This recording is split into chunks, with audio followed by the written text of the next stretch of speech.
Hola a todos, hoy es sábado, 27 de junio de 2026, y nuestro querido amigo, mi querido amigo, Ray McGovern, está aquí con nosotros. Bienvenido, Ray. Gracias, Nima, por invitarme. Ray, déjame empezar por lo que ha pasado en las últimas 12 horas en el estrecho de Hormuz. Creo que si miramos los últimos 3 días de la situación en Oriente Medio, hay muchos frentes abiertos. Tenemos el frente en el estrecho de Hormuz, entre Irán y Estados Unidos. Básicamente, Estados Unidos está intentando comunicarse con los países del Consejo de Cooperación del Golfo, Bahrein, Kuwait y Emiratos Árabes Unidos, para presionar a Omán en relación con el caso del estrecho de Hormuz, que es uno de los principales problemas para la administración Trump en este momento. Y lo más extraño fue que J.D. Vance, en la última reunión tras las conversaciones entre ambas partes en Suiza, dijo que existía una nueva línea de comunicación entre Irán y Estados Unidos. Pero anoche, la Guardia Revolucionaria Islámica lo negó, diciendo que no hay ninguna comunicación entre Irán y Estados Unidos, que no existe ninguna línea directa, ni ningún tipo de diálogo entre ellos en lo que respecta al estrecho de Hormuz.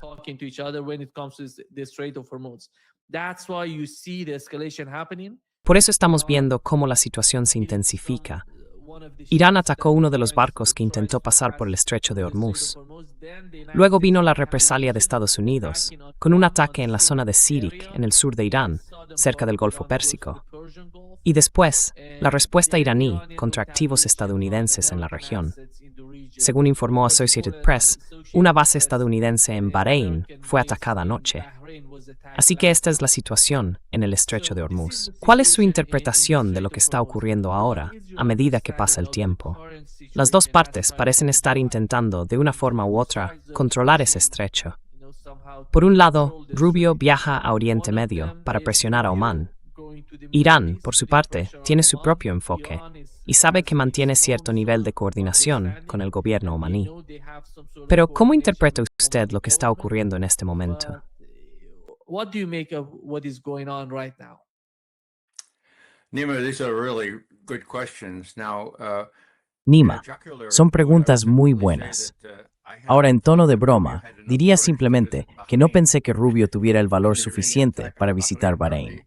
Y por lo visto, el ataque iraní a Bahrein ocurrió después de que el avión de Rubio despegara, o si no, habría ido a otro sitio. Qué ejemplo tan inútil, ¿no? Visitar el cuartel general de la Quinta Flota, que ha sido, perdón por la palabra, aniquilado. Bien, luego cuando hablas de comunicaciones informales, los pueblos nativos americanos, a los que solemos llamar indios, tenían una expresión, escucha esto, el hombre blanco habla con lengua bífida. Pues bien, en cierto modo, hay que entender un poco a los iraníes.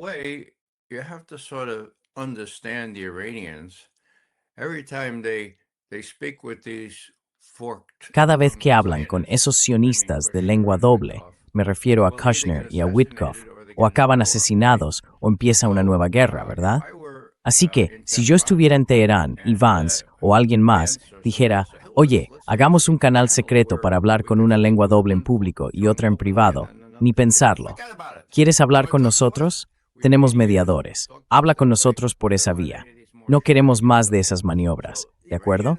Así que los iraníes, en mi opinión, sienten que controlan el estrecho, y de hecho lo controlan. Ven que Trump tiene la necesidad de mantenerlo abierto, y cuando un barco intenta ir más allá de lo que los iraníes han advertido, lo atacan.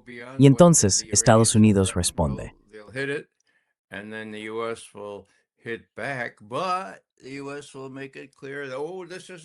Pero Estados Unidos dejará claro que, esto no es el fin del alto el fuego. No.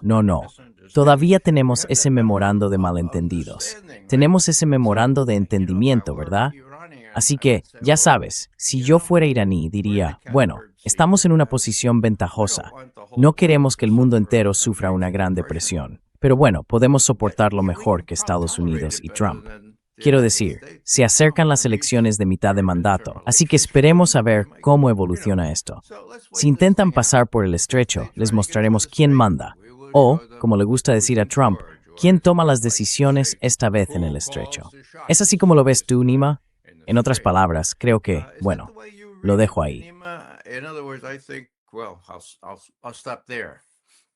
Yeah, my understanding is that Iran doesn't feel Por lo que entiendo, Irán no siente que tenga que darse prisa ni que deba acelerar o escalar la situación, porque ahora mismo lo controlan todo.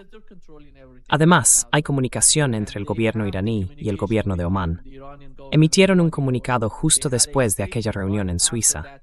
La delegación iraní dijo que 2 de sus miembros, el presidente del Parlamento iraní y el ministro de Exteriores, fueron a Omán y hablaron con ellos. Después de esa reunión, Irán y Omán publicaron una declaración conjunta en la que se decía que habría una tasa para quien quisiera usar el estrecho de Hormuz.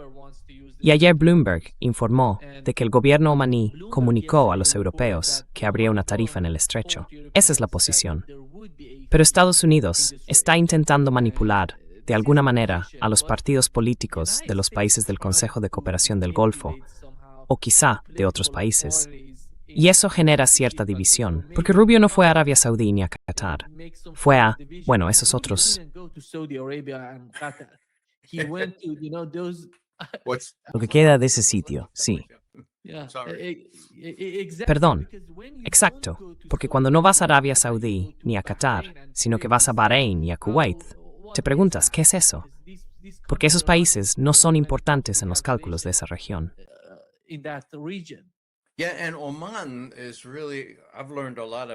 Sí, y Omán es realmente, he aprendido mucho sobre Omán. Recuerdo cuando Araghchi se suponía que iba a reunirse, había planes para que se reuniera, creo que con Kushner, el vicepresidente, no recuerdo exactamente, hace como un mes. Y él dijo, Islamabad es un sitio muy agradable, no dejes que te impida ir, adelante. Pero yo no voy, yo me voy a Omán. Hablemos del estrecho y luego volveré para hablar con los mediadores y después me voy a Moscú, ¿vale? Así que no tengo tiempo para perder con vosotros. Esta es mi prioridad. Eso fue hace más o menos un mes. Y hoy vemos lo mismo con respecto a los omaníes, que han conseguido evitar el tipo de castigo que han recibido Bahrein y otros, y con quienes Irán siente que puede resolver este asunto relacionado con la regulación del estrecho. Así que ya sabes, la gente habla de una bomba nuclear. So, people talk about a nuclear bomb. Oh, Tehran needs a nuclear bomb. Well, I think you and I agree. Oh, Teherán necesita una bomba nuclear. Bueno, creo que tú y yo coincidimos en que su bomba nuclear es el estrecho de Hormuz, y van a aprovecharlo todo lo que puedan. Deberíamos mencionar, por supuesto, el Líbano.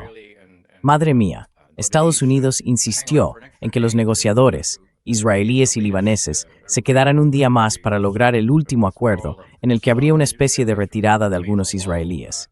Quiero decir, vamos, eso no va a funcionar.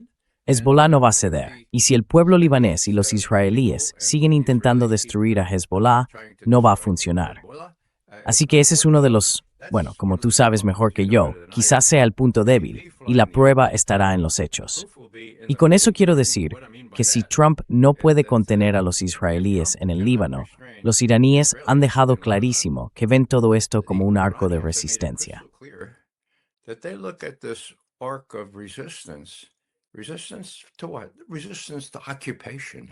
¿Resistencia a qué? Resistencia a la ocupación, ¿eh? Ah, ¿y desde cuándo pasa eso? Desde 1967. Haz las cuentas, ¿vale? Esta vez van en serio. Y ahora tienen los medios para defender, ya sabes, a sus compatriotas, los palestinos, y también a la gente que está sufriendo los ataques israelíes en Líbano y en otros lugares. Así que esto es real por primera vez, y paradójicamente todo empezó por los israelíes que dijeron, vamos a atacar. Y entonces Rubio dijo, Dios mío, será mejor que ataquemos también. Sí, que nos unamos, porque vamos a actuar de forma preventiva, ya que probablemente ellos también vayan a responder contra nosotros. Y claro, si reaccionamos de forma preventiva, pues nuestras pérdidas serán menores. ¿Hola? Esto fue 3 días después del ataque del 28 de febrero.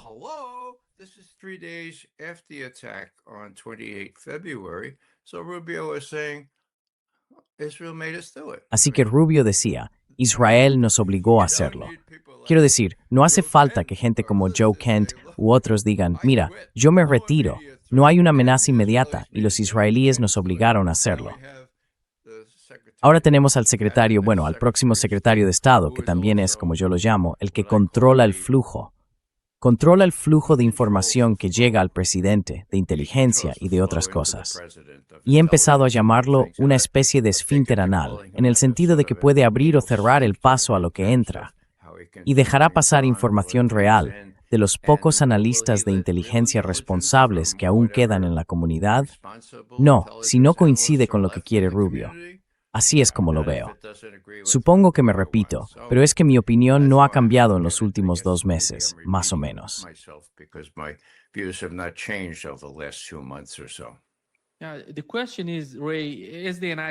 La pregunta, Ray, es si Estados Unidos está utilizando el memorando de entendimiento para reducir de alguna manera la carga sobre la administración por el mercado del petróleo, por el mercado energético, por la situación actual con las elecciones de mitad de mandato.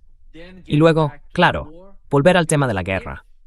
Porque para quienes sostienen que Estados Unidos se está preparando para atacar de nuevo a Irán en favor de Israel. Y por cierto, sabemos que Israel está presionando para que eso ocurra y que realmente quiere que Estados Unidos se mantenga en la región. Cuando vemos, por ejemplo, lo que publicó ayer el Wall Street Journal, informando que las bases en Arabia Saudí y Kuwait, junto con las de Bahrein, sufrieron ataques tan devastadores que Estados Unidos está pensando o reevaluando si quiere volver, tendría que reubicarlas más al oeste. Eso apunta a Israel. Básicamente, están hablando de colocar las bases en Israel. No sé si eso haría a Israel más seguro, o al contrario, uno de los principales objetivos en cualquier tipo de represalia.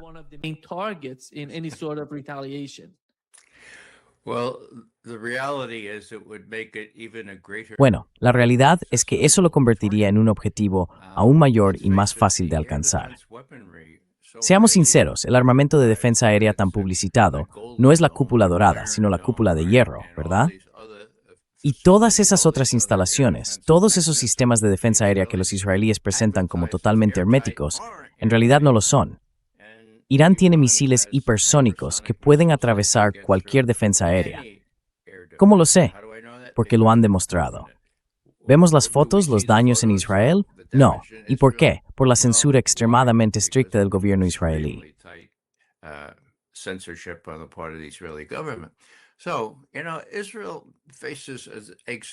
Ya sabes, Israel se enfrenta a una amenaza existencial. Y me apena decir que lo mismo le pasa a Netanyahu. Está metido en un buen lío político, como solemos decir. Tiene serios problemas. Si lo reemplazan en las elecciones que deben celebrarse antes de octubre, creo que acabará en la cárcel. Tienen pruebas contra él, y todo el mundo en Israel lo sabe. El problema es que la mayoría de la gente en Israel sigue creyendo en esa idea obstinada de que pueden enfrentarse a Irán, de que pueden plantar cara a todos esos enemigos. Porque al final, el gran papá Trump siempre cede. Y ahí es donde está la prueba de fuego. ¿Cederá esta vez? Creo que, por primera vez en la historia reciente, hay bastantes posibilidades de que le diga a Netanyahu, mira, siento tus problemas, te ayudaremos en lo que podamos, pero deja ya lo del Líbano, porque queremos que los estrechos estén abiertos, y no podremos conseguirlo mientras sigas haciendo lo que estás haciendo contra Hezbollah en Líbano.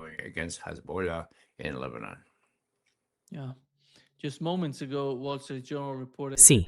Hace apenas unos minutos, el Wall Street Journal informó que un misil iraní alcanzó un petrolero que transportaba 2 millones de barriles de crudo cerca del estrecho de Hormuz.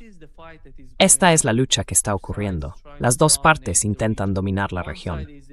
Por un lado, están los Estados Unidos. Levantaron el bloqueo en el estrecho de Hormuz. Siguen allí. Están utilizando las bases, por ejemplo en Jordania, para realizar estos ataques, como ocurrió anoche. Y por otro lado, Irán, que forma parte de la región, está allí mismo. Es la propia geografía de esa zona la que controla este comercio. ¿Cree que este tipo de juego entre Washington e Irán, a ver quién resiste más, va a continuar?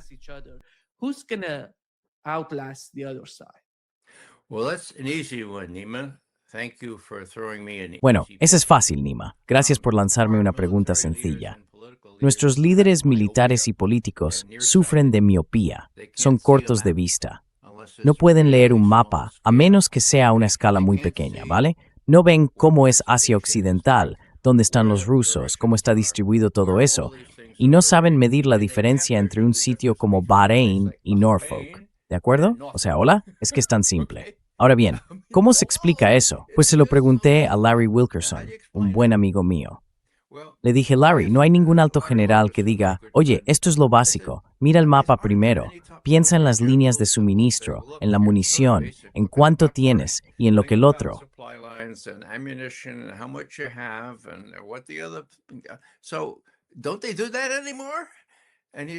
Así que ya no lo hacen. Y él me dijo, bueno, hasta el rango de coronel y quizá generales de una estrella, ya sabes, algo así como un general de división, supongo. Pero luego les hacen una lobotomía y todo su razonamiento desaparece. Y los ascienden en función de la corrección política. Y por supuesto, Austin está llevando eso al extremo. ¿Por qué despidió a Donahue? El general Donahue, de 4 estrellas, un gran comandante de las fuerzas en Europa.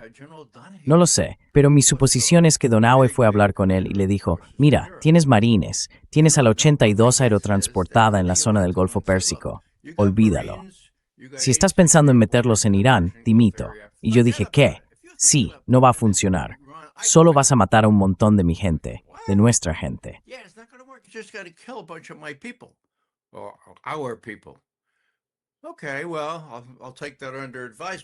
Vale, bueno, me lo pensaré.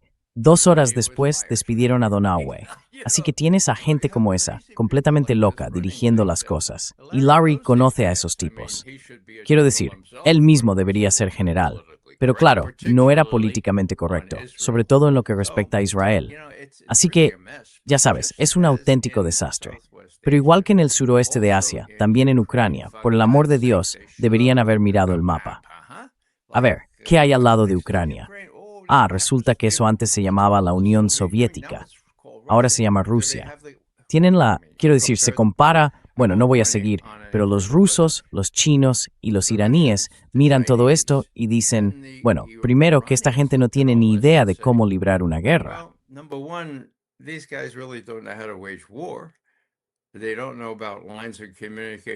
No tienen ni idea de líneas de comunicación ni de suministro. Cosas básicas, muy básicas. Pero además son tan imprudentes que no podemos prever qué podrían llegar a hacer. Así que tenemos que actuar con calma, de forma medida. Y me atrevería a decir que lo que están haciendo los iraníes imita en cierto modo lo que hacen los rusos en Ucrania. Tenemos la ventaja. No vamos a dejarnos provocar para hacer algo que pudiera desencadenar un ataque irracional. Un movimiento impredecible de alguien tan imprevisible como el maestro de la imprevisibilidad por excelencia, nuestro presidente, ¿cómo se llamaba? Ah, sí, Donald Trump.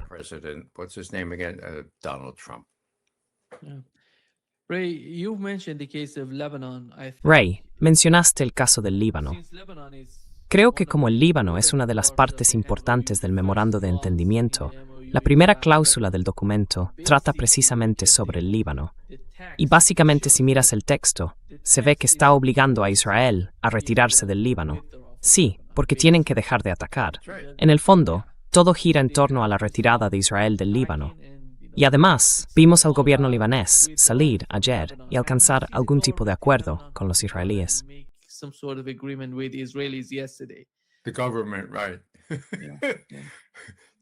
El gobierno, ¿verdad? El gobierno es una institución fija en Estados Unidos. Ya sabes, un juego de palabras. Digo que el presidente, o primer ministro aún, no actúa por cuenta propia. Lo pusieron ahí los israelíes y Estados Unidos. Así que cualquier iniciativa suya, a menos que Hezbollah vea en ella algo que le beneficie, y vea quizá que los israelíes están tomando en serio la amenaza de Hezbollah, que surgió, no diré de la nada, pero es mucho más fuerte de lo que cualquiera de nosotros pensaba, pues eso va a seguir adelante. Así que, si no se toman en serio estas cosas, Irán va a imponer su voluntad, con su control del estrecho, con su capacidad para resistir lo peor que Estados Unidos pueda lanzarle. Un Estados Unidos con un número limitado de misiles Tomahawk, con un número limitado de otras armas avanzadas, que está más bien canibalizando unidades en Corea del Sur y en Japón para reforzar Taiwán.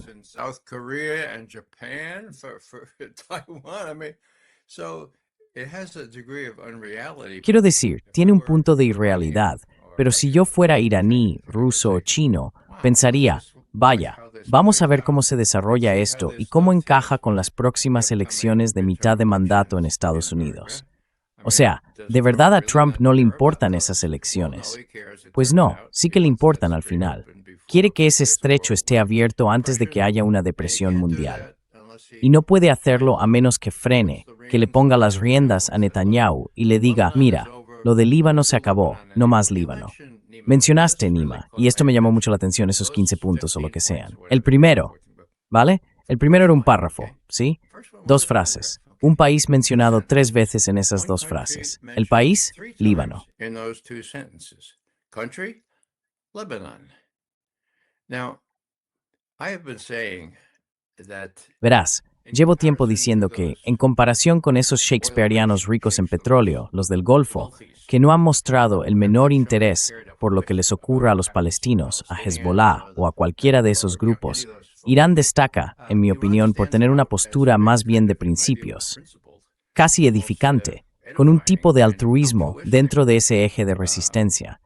Gente como John Mearsheimer y yo, no puedo hablar por John, pero bueno, puedo imaginarme pensando, si Irán pudiera llegar a un acuerdo razonable con Estados Unidos, ¿por qué insistiría en incluir al Líbano? Por el amor de Dios, ¿por qué no actúa Irán como los del Golfo y dice simplemente, lo sentimos mucho por lo que pasa en el Líbano, pero eso lo dejamos para después, hagamos nuestro propio acuerdo? Pues bien, eso no ocurrió, y no lo sé, ¿me equivoco? ¿Es esto altruismo? ¿O es una especie de solidaridad mutua a la que no estamos acostumbrados en Occidente? ¿Tú qué opinas? solidarity that we're not used to in the West? What do you think? I think for Iran, Ray, the case of Palestine. Creo que para Irán, Dre, el caso de Palestina y el de Líbano son una cuestión moral. Está muy ligado a lo que ocurrió en 1979, cuando el nuevo gobierno llegó tras el del Shah, el régimen anterior. Y básicamente lo que busca es una especie de justicia para toda la región. No les gusta lo que está pasando en Palestina. Los nuevos informes que han salido hace poco muestran cómo los israelíes estaban matando a niños en Palestina, matándolos de forma sistemática. Y esa es la razón por la que Irán insiste tanto en Líbano. Líbano, Ray, según entiende Irán, debe ser la tumba del gran Israel. That Lebanon must be the graveyard of greater Israel. That's why they're trapped in Lebanon. You see what Por eso están atrapados en el Líbano. Ya ves lo que están haciendo allí. Intentan ganar, destruirlo todo. Pero fíjate, cada vez que piensan que Hezbollah se está debilitando por los asesinatos o por los ataques, en realidad no está ocurriendo nada de eso. Por eso Irán ha salido reforzado como consecuencia de esta guerra. Creo que la nueva posición de Irán, apoyando militarmente a Hezbollah, antes todo se limitaba a la logística, a ayudar a Hezbollah entre bastidores, o a enviar armas y cosas así. Pero ahora están dispuestos a apoyar militarmente a Hezbollah, atacando a Israel si pasa algo grave en el Líbano. Es un nuevo tipo de movimiento por parte de Irán. That's a new sort of move on the part of Iran. And does it reflect? I'm thinking of when Y eso refleja. when those elections Estoy pensando en aquellas elecciones que se celebraron, impulsadas por Condoleezza Rice allá por 2006, en Gaza. or so, Y todos decían, vamos a ganar, claro que vamos a ganar. Pero jamás derrotó sin problemas a la autoridad simbólica, la autoridad palestina. Y la gente se preguntaba, ¿cómo ha pasado eso, si es un grupo violento? Y yo dije, mirad, solo una décima parte de Hamas es violenta. Ese tipo de violencia contra la ocupación es legal según el derecho internacional. Pero el resto son populares porque cuidan de su gente. Tienen hospitales y tienen personas que se encargan de distribuir alimentos. they have hospitals and they have food distribution people. And when they won hands down against the Palestinian Authority, Y cuando ganaron de forma aplastante contra la autoridad palestina, intentamos revertirlo, claro, con un intento de golpe y no funcionó, ¿vale? Bueno, eso me enseñó una lección. Por eso Hamas y Hezbollah son populares ahí arriba. Y al parecer, por eso Irán se preocupa porque estén oprimidos, reprimidos, aniquilados o víctimas de un genocidio, ¿no? Entonces, ¿qué estás diciendo? Y espero no meterme en líos por esto, pero Irán se preocupa un poco más por los seres humanos que quienes cometen genocidio o lo permiten en lugares como Gaza. then those who ¿Es eso lo que estás commit diciendo? genocide or enable genocide in places like Gaza. Is that what you're saying? Yeah. Sí, por lo que entiendo, Irán no va a dar marcha atrás, Ray. Da igual cómo Estados Unidos intente convencer o presionar con fuerza a Irán. Porque durante muchos años, Ray, han estado utilizando a todos esos países del Consejo de Cooperación del Golfo que rodean a Irán para mostrar lo bien que les va la economía, para decirle al pueblo iraní, mirad cómo viven estos países del Golfo, con una vida de lujo, y vosotros estáis bajo sanciones tremendas, con una inflación altísima, por culpa del gobierno, porque no son capaces de gestionarlo. Todo eso ha sido una enorme maquinaria de propaganda durante muchísimo tiempo, y lo han usado para intentar manipular a la sociedad iraní.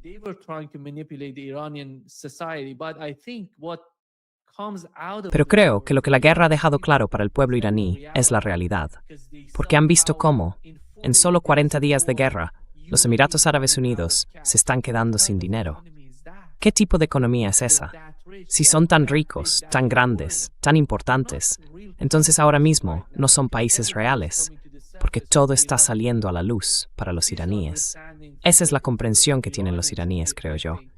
Y saben que con el ataque a Irán, Dre, está ocurriendo algo muy profundo dentro de la sociedad iraní. Supongamos que seguimos la agenda israelí. ¿Cuál es entonces el problema con Estados Unidos? Irán no ve ningún problema con Estados Unidos si no existe esa agenda israelí.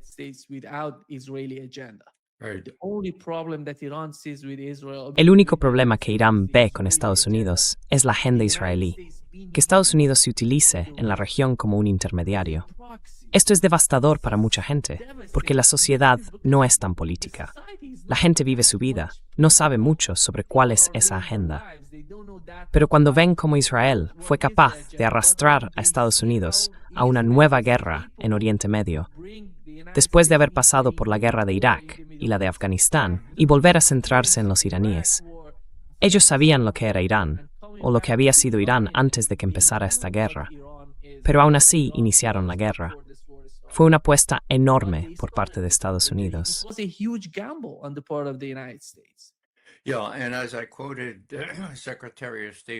Sí, y como cité al secretario de Estado Rubio, Israel empezó, así que tuvimos que unirnos.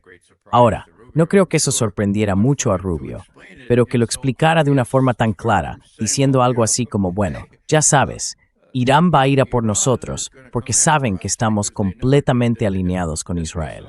Así que tuvimos que intervenir para que nuestras pérdidas no fueran menores.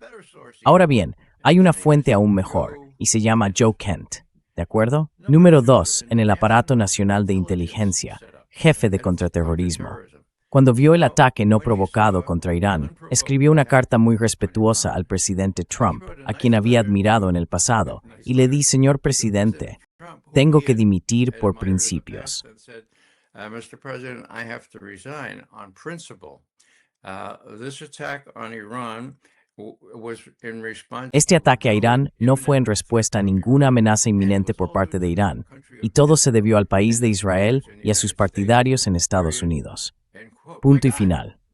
Dios mío, aquí tenemos a un tipo que no solo dimite por principios, sino que además explica en una sola frase por qué lo hizo. ¿Estaba bien informado? Nadie mejor informado que el jefe de contraterrorismo, justo bajo Joe Kent. Así que la gente puede ver lo que está pasando, en la medida en que nuestra prensa lo refleja. Y lo único que intento decir aquí es que sí, los iraníes también lo saben. Y parece que hay una dosis inusual de humanidad, por así decirlo. Empatía, simpatía hacia quienes están oprimidos, igual que los iraníes lo estuvieron antes. Olvídate de 1979. Esto empieza en 1953.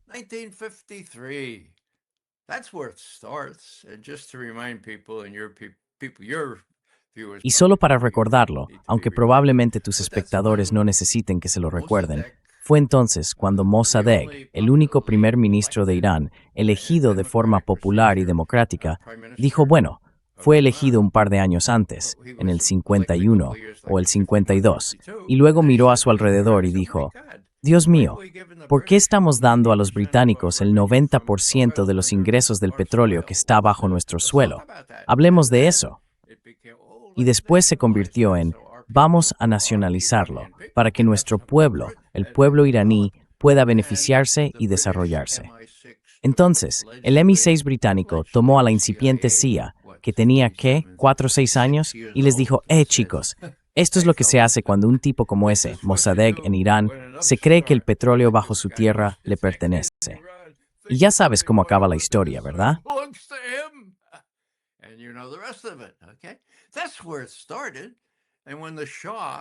Ahí es donde empezó todo. Y cuando el Shah, por cruel que fuera, con lo de la SAVAK, que era tan terrible como la Gestapo, cuando se enfermó, ¿te acuerdas? Fue en el 78-79. Jimmy Carter, por pura bondad, le permitió venir a Estados Unidos. Ahora bien, ¿qué piensa un iraní normal de eso? Madre mía, puede que esté enfermo, puede que se muera, pero seguro que van a preparar a otro para sustituirlo, ¿no? Y claro, yo no apruebo que se tomen embajadas, pero por eso entraron allí. Sabían que los archivos mostrarían lo que pasó en 1953 y querían enseñar al resto del pueblo lo que podría pasar si el Shah lograba imponer su voluntad a aquella administración estadounidense. Por eso decimos que eso también sigue atragantado para muchos iraníes.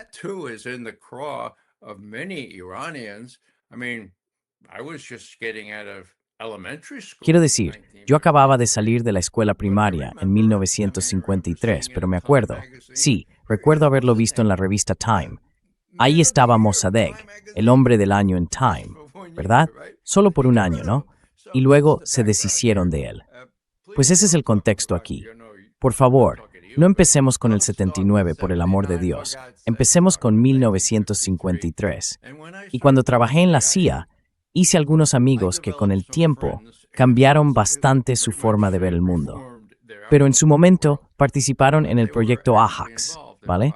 Así llamaban a aquella operación con la que derrocaron a Mossadegh.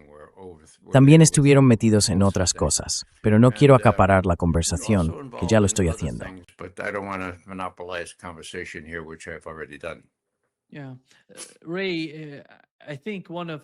Sí. Ray, creo que otro de los frentes importantes ahora mismo es el caso de Ucrania.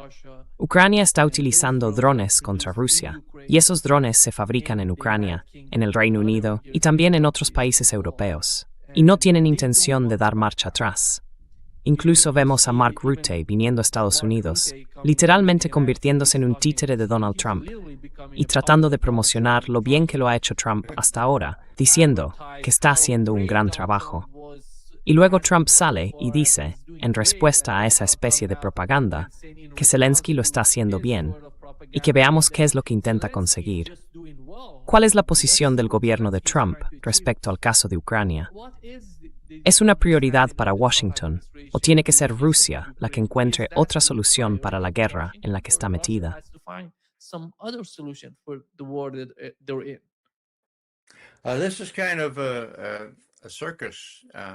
Esto es casi un circo. Es una forma de desviar la atención del hecho de que Rusia va a ganar esta batalla sobre el terreno, donde realmente importa, antes de que acabe el año. Todo esto son simples pinchazos. Mira, un poco de historia. Cuando le pidieron al historiador Arthur Schlesinger Jr. que hiciera un pequeño trabajo para John F. Kennedy sobre inteligencia, descubrió algo realmente, pero realmente sorprendente, que el 80% de la información con la que trabajaban los analistas de inteligencia sobre la Unión Soviética en aquel momento provenía de fuentes abiertas, lo que se llamaba análisis de medios. ¿Espías? No, ningún espía. ¿Algunos espías? Sí, claro, pero con una influencia marginal. ¿Medios técnicos? Ese tipo de ayuda servía solo para confirmar lo que el Kremlin ya había dicho. Y eso fue en 1962, justo después de la crisis de los misiles de Cuba. O no, en 1961, justo después de Bahía de Cochinos.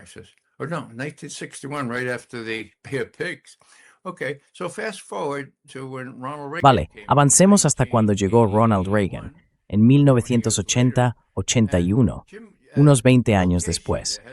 Y Bill Casey, el jefe de la CIA, en la primera reunión del gabinete, un amigo mío estaba allí y tomó notas, ¿vale?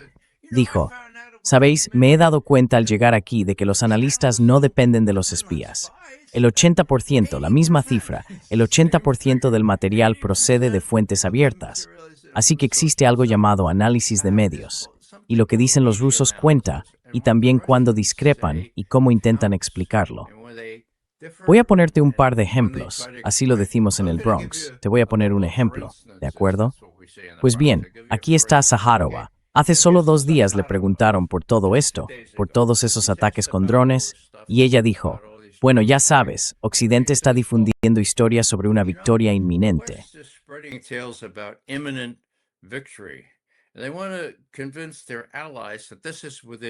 Y quieren convencer a sus aliados de que eso está al alcance. Así que Kiev persigue un único objetivo, que es, atención, provocarnos para que subamos un peldaño más en la escalada, con el fin de asegurar nuevas tandas de ayuda militar y financiera de Occidente. Ayuda que, inevitablemente, será destrozada por las pirañas del gobierno de Kiev, que se quedarán con el dinero, se lo meterán en los bolsillos y luego pedirán a los países de la OTAN y de la Unión Europea que entren en una confrontación directa con Rusia.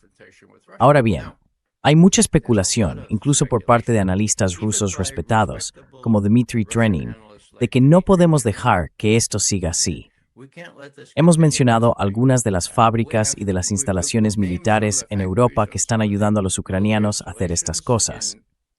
Y bueno, puede que tengamos que atacarlas.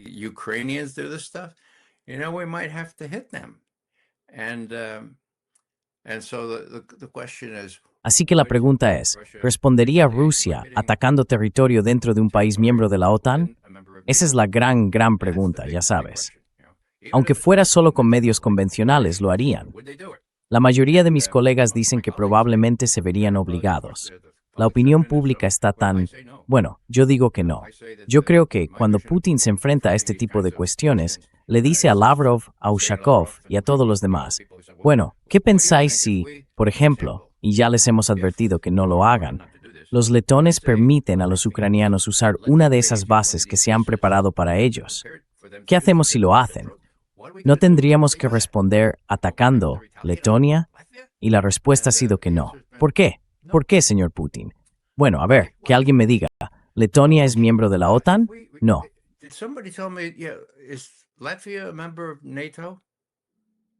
Sí, lo es. Vale, de acuerdo. Entonces, hay una cláusula en el Tratado de la OTAN que básicamente diga que los demás países miembros deben acudir en ayuda de quien sea atacado. Bueno, sí, pero eso ya no importa, ¿sabes? Vale, ahora tú. La semana pasada me dijiste que Trump era el epítome de la imprevisibilidad, ¿verdad? Bueno, sí, señor, eso fue lo que dijimos, de acuerdo. Entonces, ¿qué probabilidad crees que hay de que Trump reaccione invocando el artículo 5 del Tratado de la OTAN y acabe en guerra con la OTAN? ¿Un 10%? ¿15? ¿20? Demasiado alto. Por el amor de Dios, demasiado alto. ¿Por qué tenemos que hacer eso? ¿Por qué deberíamos, como dice Zaharova, dejarnos provocar para hacer algo así? Estamos ganando la guerra sobre el terreno. Incluso si solo hubiera un 10% de posibilidad, eso ya es demasiado. ¿Quieres sacrificar todo lo que hemos construido en este país desde el año 2000? Por Dios, míranos. Estamos prosperando. La guerra no está afectando realmente a nuestra economía. Estamos ganando, y vamos a cerrar esto como muy tarde a finales de otoño. No me digas lo que tengo que hacer. No tengo que hacer esas cosas. Ahora, Karaganov, un tipo importante, dijo que no solo había que usar armas convencionales, sino que lanzaríamos 1 o 2 nucleares. Bueno, creo que eso le viene bien, porque quiero decir, Putin le ha dejado despotricar en el pasado. De hecho, le permitió dirigir un gran evento en Valdai hace solo 3 años, si no me falla la memoria.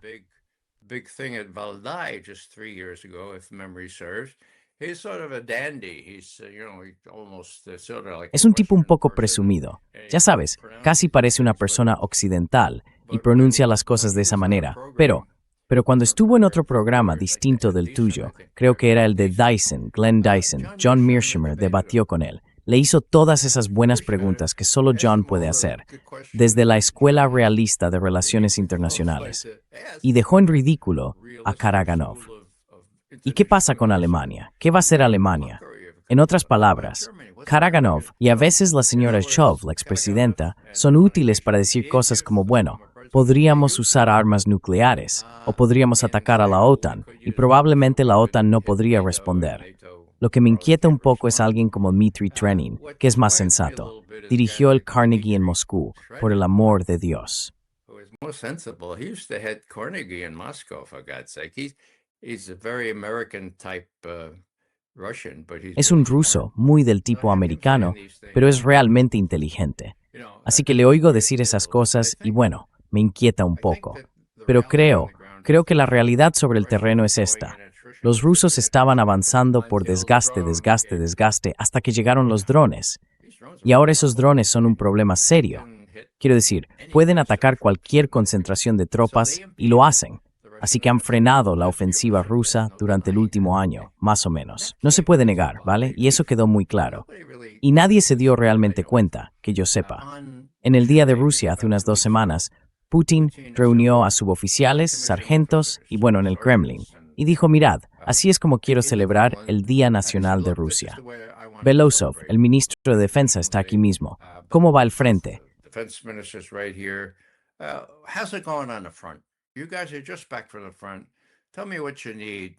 Acabáis de volver del frente. Decidme qué necesitáis, contadme cuáles son vuestros problemas. Y todo eso se graba en vídeo en directo, ¿verdad? Y nadie, todos están firmes como una vara, ya sabes. Nadie se relaja hasta que Belousov dice, venga, vamos. Entonces el segundo dice, tenemos un problema, señor comandante en jefe. Esos malditos drones, ellos tienen Starlink. Y de verdad, es un problema serio. Nosotros no tenemos Starlink. Así que claro, no hemos podido hacer lo que queríamos hacer. Y todo eso a plena vista, ¿no? Y Putin dice, bueno, no se lo digas a nadie, pero tenemos nuestro propio Starlink en camino. Ya está desarrollado, está a punto de desplegarse. Solo os pido un poco más de paciencia, ¿de acuerdo? Just be a little bit more patient, okay? And then it goes on like this, other people complaining about this or that. Y luego sigue así, otras personas quejándose de una cosa o de otra. Y mi camarada fue asesinado. ¿Por qué no podemos simplemente mencionarlo? Era muy realista. Y al final, Putin se gira hacia Belousov y le dice, mira, a este tipo de aquí lo nombré ministro de Defensa. ¿Vale? ¿Y por qué? Porque ha trabajado toda su vida en instalaciones y fábricas del complejo militar e industrial. Por el amor de Dios. ¿Puedes arreglar esto? Sí puedo, lo estamos arreglando. Así que, para mí, la primera conclusión fue que sí, los drones son un problema real. Pero también que Putin no tiene reparos en abordar abiertamente ese problema, mostrando que la gente en primera línea está sufriendo por ello, pero al mismo tiempo tranquilizándolos.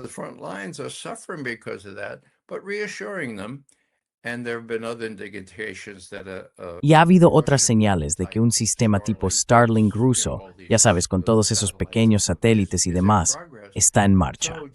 Igual que los 4 años anteriores de todo este asunto ucraniano mostraron a los rusos reaccionando, siendo capaces de contrarrestar lo que ocurre en Occidente. Creo que esta vez eso va a funcionar. Pero la idea era que Putin no tenía miedo de mostrar que esto era un problema real. Y si estuviera bajo una gran presión, creo que lo habría disimulado un poco y habría dicho algo como, bueno, estamos bien, estamos bien. Así que lo veo con un control firme en lo que respecta a las negociaciones. Es muy interesante. En los últimos días, ¿tenemos unos 5 minutos más? Sí, adelante. Yeah, go ahead. Fail. Sí, he tomado unas notas aquí porque dependo en un 80% de declaraciones públicas. Bien, entonces aquí, el 15 de junio, hace una semana. Vale, aquí Lavrov dice que Europa cree erróneamente que Ucrania está ganando.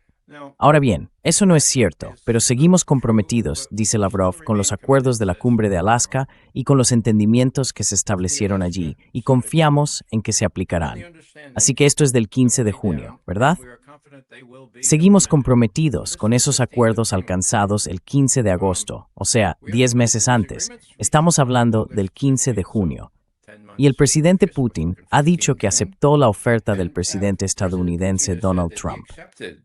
U.S. President Donald Trump's offer, and of course we expect that position agreed upon on the basis. Y por supuesto, esperamos que esa posición acordada sobre la base de la propuesta estadounidense se lleve a cabo. Así que, 15 de junio. Bien, ¿qué pasó 2 o 3 días después? Hubo una reunión del Consejo de Seguridad Nacional en el Kremlin, presidida por Putin. ¿Qué se dijo al respecto?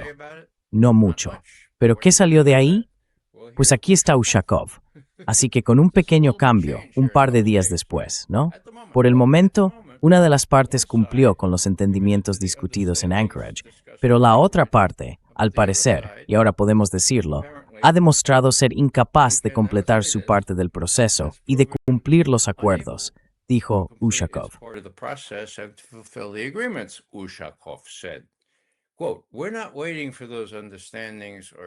Cito, no estamos esperando a que se cumplan esos entendimientos o acuerdos. Estamos esperando la victoria. Esperamos, las palabras rusas, de verdad, esperamos la victoria y estamos esperando que se cumplan nuestros propios objetivos. Ahora, Rubio, ayer en Bahrein, dice Anchorage está muerto, no hubo ningún entendimiento allí. Y Lavrov responde y dice, un momento, cuando una parte presenta propuestas y la otra dice gracias a esas propuestas, nosotros pensamos que eso es un entendimiento. ¿Qué? O sea, hola. Quiero decir, y luego usa una palabra estupenda, fingido.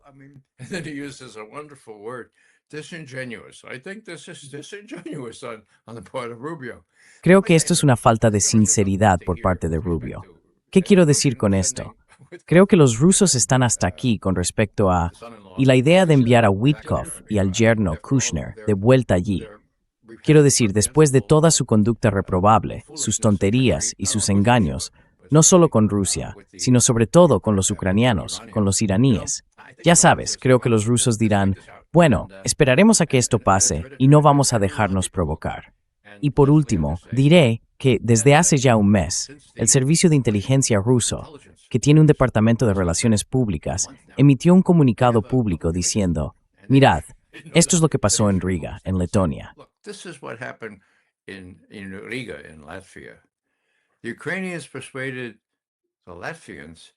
Los ucranianos convencieron a los letones para que pusieran a su disposición 5 bases dentro de Letonia, desde las que podrían lanzar drones y otros misiles hacia Rusia.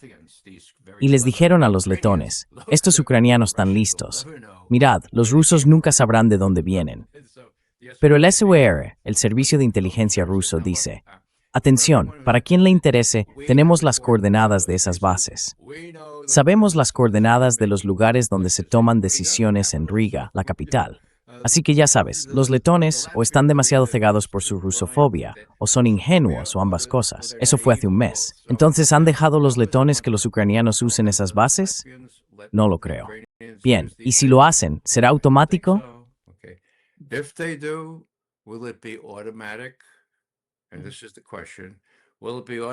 Y esta es la pregunta. ¿Será automático que la advertencia del SVR llegue directamente a Putin? Vale, entonces él tendrá que hacer algo. Sí, pero ¿qué hará Putin? ¿Atacará a una nación de la OTAN? No necesariamente. El SVR tiene muchas formas de responder a los letones. Hay muchas maneras de hacerlo sin provocar, sin darle a Occidente ningún motivo para invocar lo que queda del tratado de la OTAN. Estoy de acuerdo, la OTAN prácticamente ya no existe, pero Putin no va a arriesgarse, y eso le honra. Es el resultado de 25, 26 años de reconstruir Rusia. No hay necesidad de correr ese riesgo ahora. Y de nuevo, sé que soy una excepción en esto, pero no creo que vaya a hacerlo, por todas las razones que ya he mencionado.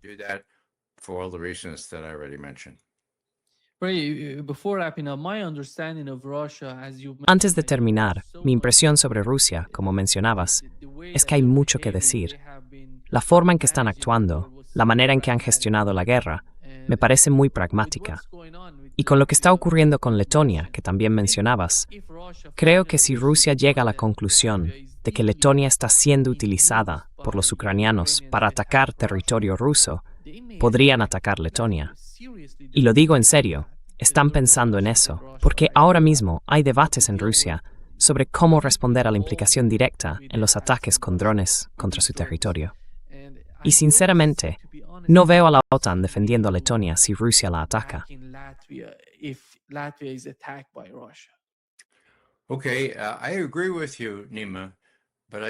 Vale, estoy de acuerdo contigo, Nima. Pero creo que cuando tienes a una persona perspicaz, muy cautelosa y juiciosa al mando en el Kremlin, va a hacer muchas preguntas. Y va a decir, mira, María Zaharova dijo hace solo 4 días que no iban a dejarse provocar para hacer algo estúpido. Bien, Ahora, como intenté decir antes, aunque solo hubiera un 10% de probabilidad de que la OTAN se reactivara, o de que ese impredecible Trump dijera, Dios mío, ahora tengo que demostrar lo fuerte que soy, y reaccionara de alguna manera, incluso con solo un 10%, no merece la pena. Así que, de nuevo, lo que acabo de oírte decir es lo mismo que dicen la mayoría de mis colegas. Pero llevo observando todo esto desde hace 6 décadas. Por eso tengo aquí a este colega, ¿verdad? Y nunca he visto a un líder ruso soviético tan cauto, tan juicioso y tan reacio a dejarse provocar.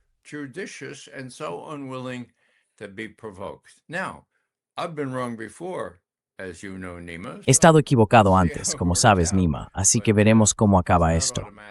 Pero, en mi opinión, no es algo automático. Y aunque la mayoría de la gente, y estoy de acuerdo, dice que la OTAN prácticamente no sirve para nada, ¿verdad? Mira este ejemplo. Hubo una reunión, como la 35ª de ese tipo de encuentros al estilo Ramstein, con gente de la OTAN, para decidir qué tipo de armamento enviar a Ucrania. Eso fue hace un par de días, ¿vale? ¿Y qué tuvo de importante? Pues que Austin no se presentó. Vaya, curioso. ¿Estaba en la boda de su hija o algo así? No. Se presentó al día siguiente, en la reunión de ministros de defensa. Entonces, ¿por qué no fue a la de armamento? Porque ya no les estamos dando más armas. Ah, sí, se las venderemos a los europeos, pero en realidad no tenemos armas de verdad que venderles. Y las que les vendemos no funcionan, como los misiles Patriot y todo eso. No funcionan contra los hipersónicos. Así que ya sabes, hay que volver a lo básico y no pensar solo en las armas.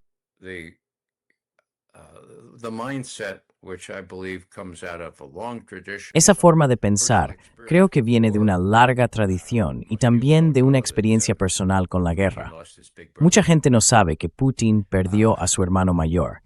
Su hermano nació en Leningrado durante el asedio, ¿verdad? Y tenía solo 1 año, cuando su madre no podía alimentarlo. No había comida, ¿vale? Era un asedio, no solo de los nazis, también de los finlandeses. Creo que duró más de 900 días. Pues bien, lo que hizo fue entregar al pequeño Vitya a un hospicio o algo así, porque le dijeron que allí podrían conseguir algo de comida para él, ¿de acuerdo? ¿Te imaginas lo desgarrador que debió de ser eso? ¿Y qué pasó después? Nunca volvió a ver a Vitya. Nunca supo qué fue de él. Murió de hambre, como tantos otros niños.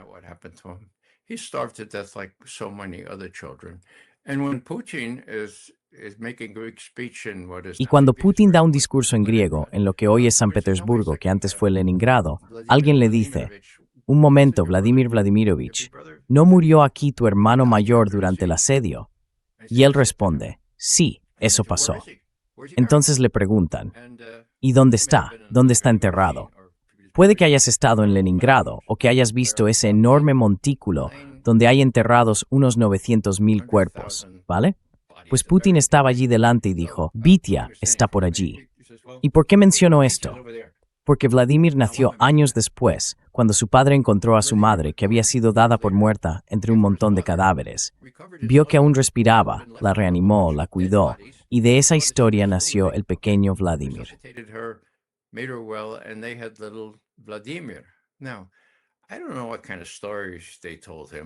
No sé qué tipo de historias le contaron. Él básicamente dice que no le dijeron gran cosa. Pero, por Dios, él sabe lo que es una guerra. Y sabe que Pete Hegseth no tiene ni idea de lo que es una guerra, igual que todos esos otros tipos, ya sabes.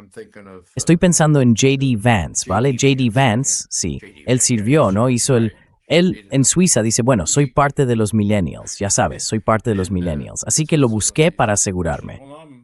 Bueno, eso es November, necesitamos 84, 85. ¿Sabe él algo sobre la guerra?